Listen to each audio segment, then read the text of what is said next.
വെഞ്ഞാറമൂട് കൊലപാതക കേസിലെ പ്രതി അഫാന് ജയിലിൽ കനത്ത സുരക്ഷ. അഫാനെ നിരീക്ഷിക്കാൻ 3 ഉദ്യോഗസ്ഥർ.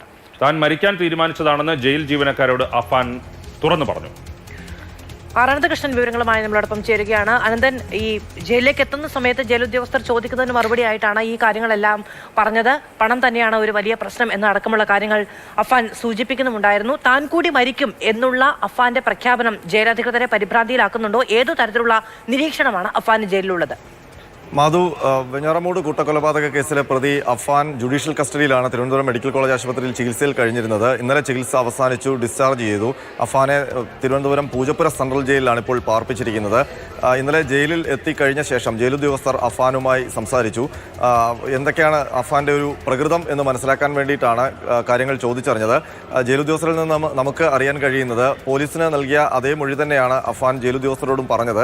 ഈ കടബാധ്യതയാണ് ഈ കൊലപാതകത്തിലേക്ക് തന്നെ നയിച്ചത് എന്നുള്ളതാണ്. മാത്രമല്ല, കടബാധ്യത കാരണം താനും കുടുംബവും ആത്മഹത്യ ചെയ്യാൻ തീരുമാനിച്ചിരുന്നു. അതാണ് പിന്നീട് കൊലപാതകം എന്നുള്ള ഒരു ആശയത്തിലേക്കൊക്കെ പോയത് എന്നാണ് അഫാൻ പറഞ്ഞത്.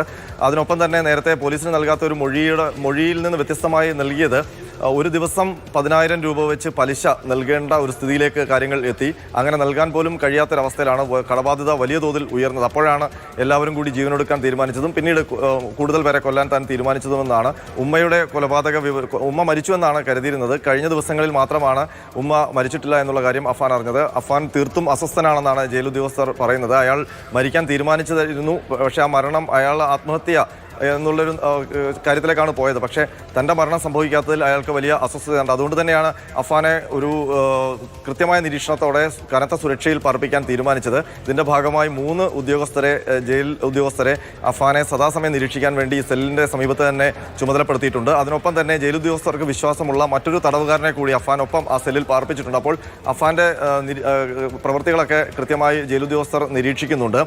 ഇനി പോലീസിൻ്റെ നടപടികളാണ്. അഫാനെ ഇനി വെഞ്ഞാറമൂട് പോലീസാണ് ആദ്യം കസ്റ്റഡിയിൽ വാങ്ങുക എന്നാണ് നമുക്ക് അറിയാൻ കഴിയുന്നത്. അത് ഇന്നോ നാളെയോ കസ്റ്റഡി അപേക്ഷ നൽകും.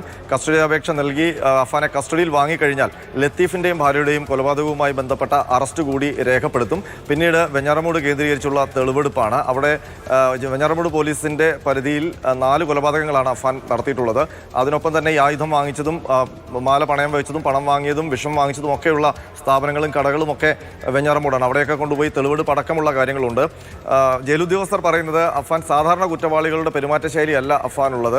മറ്റൊരു മാനസിക നിലയിലാണ് അഫാൻ സംസാരിക്കുകയും പ്രവർത്തിക്കുകയും ഒക്കെ ചെയ്യുന്നു എന്നുള്ളതാണ്. അതുകൊണ്ട് തന്നെ എപ്പോഴും അഫാനെ നിരീക്ഷിക്കാൻ തന്നെയാണ് ജയിലുദ്യോഗസ്ഥരുടെ തീരുമാനം. അതിനൊപ്പം തന്നെ കാര്യത്തിൽ കർശനമായ നിരീക്ഷണം ജയിൽ അധികൃതരുടെ ഭാഗത്തുനിന്നുണ്ടാകും എന്നുള്ളതാണ് ഇപ്പോൾ പുറത്തുവരുന്ന വാർത്ത.